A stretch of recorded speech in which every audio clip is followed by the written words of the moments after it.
میں چاہوں گا علامہ شبیر حسن میثمی صاحب سے کہ بات وہیں سے کنٹینیو کریں جہاں پہ ہمیں وقفے پر جانا پڑا. بہت شکریہ. میں اپنی بات کو وہاں سے شروع کرتا ہوں کہ جہاں انکروچمنٹس ہم کر رہے ہیں. جی بالکل. کسی کی زمین کا 1 انچ بھی اگر کوئی قبضہ کر لے، قیامت میں اس زمین کو طوق بنا کر گلے میں ڈال دیا جائے گا. چاہے وہ کورٹ سے فیصلہ کروا کے لے لے، چاہے وہ اپنی بدماشی سے یا کسی چیز سے. آپ 1 انچ بھی عوامی زمین پر قبضہ کریں گے. دیکھیں میں ایک مثال دے رہا ہوں، اس کو نیگیٹو نہ لیں. کہ الیکٹرک کے کتنے شیئرز ہوں گے؟ مثلا 10 ملین. ٹھیک ہے، میں کہ الیکٹرک کی بجلی چوری کرتا ہوں. ان کے ریٹ صحیح ہیں غلط ہیں، آئی ڈونٹ کیئر. جی میں مثلا ان کی بجلی چوری کرتا ہوں تو میں در حقیقت 10 ملین لوگوں کا ایک حصہ چوری کر رہا ہوں. قیامت میں کس کس کو میں دوں گا، اس کو مجھے سمجھنا ہے. پھر ہم آتے ہیں اسراف کی طرف. جیسے میں نے جملہ کہا تھا کہ شادی بیاہ میں چیزیں جمع کر کے رکھ لیتے ہیں اور اس کے بعد کھاتے ہیں. یہ آپ کی شخصیت کے شان میں نہیں ہے.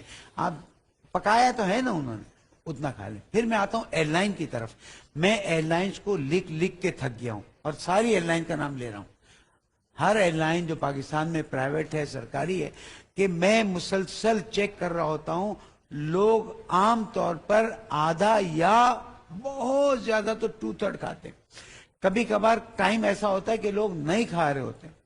میں کہتا ہوں ایک فلائٹ میں اتنا کھانا بچا ہے، دن میں آپ کی 12 فلائٹیں، اتنا کھانا بچا ہے.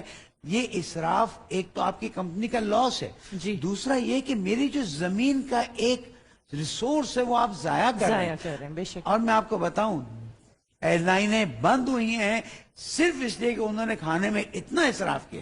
یہ میں چیلنج کرنے کے لیے تیار ہوں کہ ان کی برکتیں اڑ گئی ہیں. ایئر لائن والوں، آج کل لوگوں کو جہاز میں بیٹھ کے کھانے کا اتنا شوق وہ تھا ایک زمانے میں. جی، limited رکھیں اس کو. اس لیے آپ ایسا رکھیں جس کو چاہیے وہ پیسے دیں، آپ لے لیں، آپ کی بچت ہو جائے گی. میری زمین کا مال، چاول، چینی. پھر کتنے لوگ، کتنے ایئر لائن جو ہے وہ چائے کے برتن دے دیتے ہیں، چینی رکھ دیتے ہیں، ساشے رکھ دیتے ہیں، چائے نہیں دیتے. یا ایک بڑی تعداد چائے پی نہیں رہی ہے، وہ سارا سٹوریج میں جا رہا ہوتا ہے. میں نے پوائنٹ اسی لیے لکھ لی تاکہ آپ کا زیادہ ٹائم نہ ہو.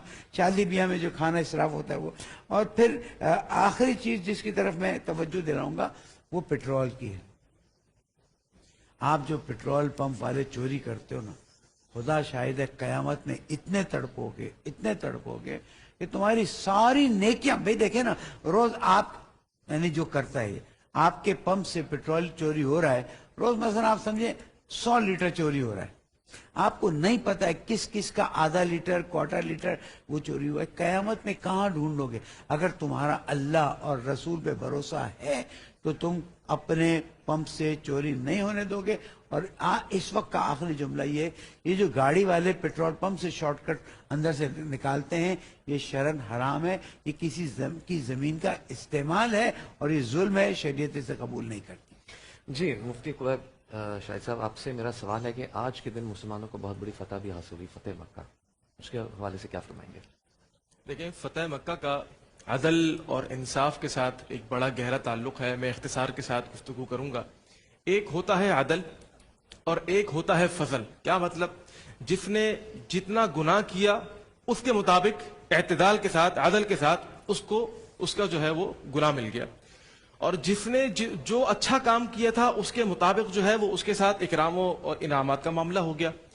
نبی علیہ الصلوۃ والسلام نے فتح مکہ کے موقع کے اوپر ایک جملہ ارشاد فرمایا تھا کہ لا تثریب علیکم اليوم انتم الطلقاء. ہونا تو یہ چاہیے تھا کہ ان کو قیدی بنا لینا چاہیے تھا. آپ نے فرمایا نہیں، کسی کو قیدی نہیں بنایا جائے گا، کسی کو سزا نہیں دی جائے گی. انتم الطلقاء، تم سب کے سب آزاد ہو. نبی علیہ الصلوۃ والسلام نے یہاں پر عدل کا معاملہ نہیں کیا بلکہ فضل کا معاملہ فرمایا. فتح مکہ کے فوری بعد ایک واقعہ رونما ہوا. قریش کے قبیلے سے کسی عورت نے جو ہے نا کوئی بڑی چوری کر لی. اب وہ چوری سب کو پتہ چل گئی. شریعت کا قانون یہ ہے کہ چور کے جو ہے وہ ہاتھ کاٹے جائیں گے. اب بڑی سفارشیں لگائی جا رہی ہیں نبی علیہ السلام کے پاس، کسی طریقے سے یہ ہاتھ کٹوانے جو نا یہ معاملہ رکوا دیں، بہت بڑی بے عزتی ہو جائے گی خاندان کے اندر. آپ نے فرمایا واللہ، اللہ کی قسم، لو کان بنت، اگر میری بیٹی فاطمہ بھی ہوتی، سرقت لقطعت یدہا، اگر میری بیٹی فاطمہ بھی کوئی چوری کر لیتی تو اسلام کا قانون عدل اتنا مضبوط اور اسٹرانگ ہے کہ میں اپنی بیٹی کے ہاتھ بھی کاٹ دیتا. تو پتہ یہ چلا کہ ہمیں چوری سے بچنا ہے, ظلم سے بچنا ہے, فحاشی سے, عریانی سے اور عداوتوں سے, دشمنیوں سے, لغویات سے, فضولیات سے بچنا ہے. تو عدل کی طرف آئیے اور پروان چڑھائیے معاشرے کے اندر.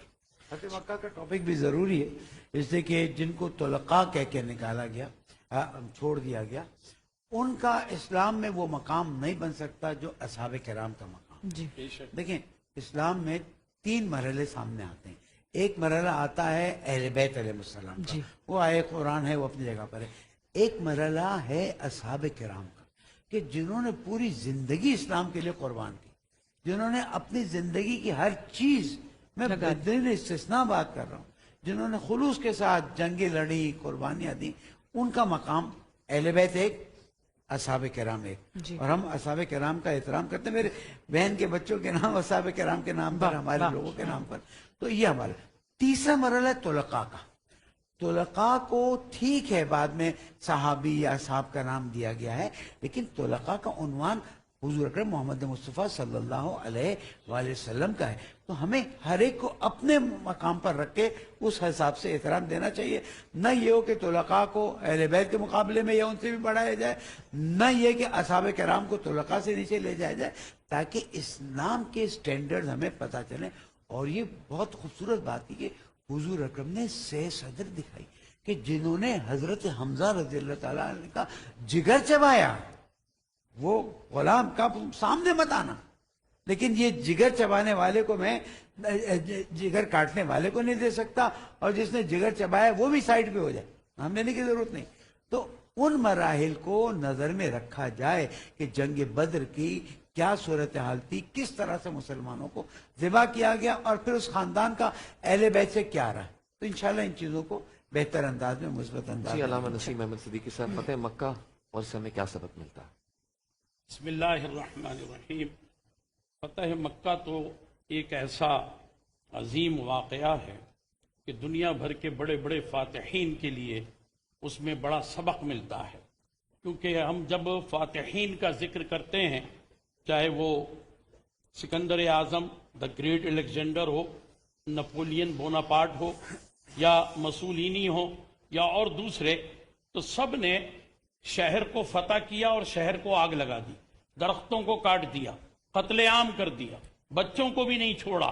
لیکن یہ ایک ایسا عظیم فاتح جس کا ہم ذکر کر رہے ہیں, اللہ کے پیارے رسول نبی کریم رؤوف الرحیم علیہ الصلاۃ والتسلیم, کہ جس شہر سے وہ قسمہ پرسی کے عالم میں, بے سر و سامانی کے عالم میں نکلے اور مدینۃ المنورہ پہنچے, اور 7 سال کی قلیل مدت میں واپس فاتحانہ انداز میں مکۃ المکرمہ آ گئے.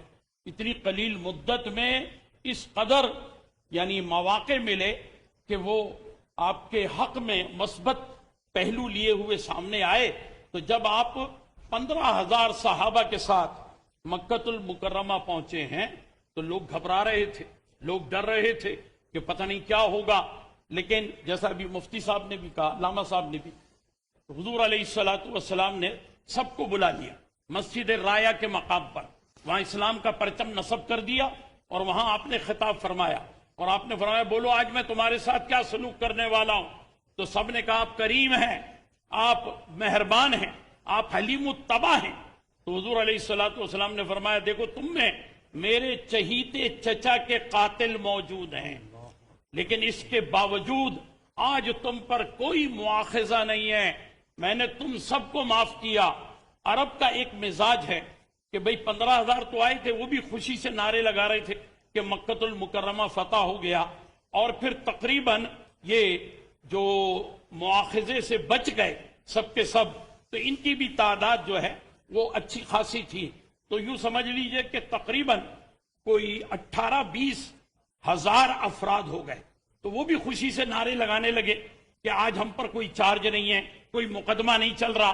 تو عرب کا مزاج یہ ہے کہ وہ اچھل اچھل کر اپنے پیروں کو اوپر اٹھاتے ہیں اور پھر وہ نعرے لگاتے.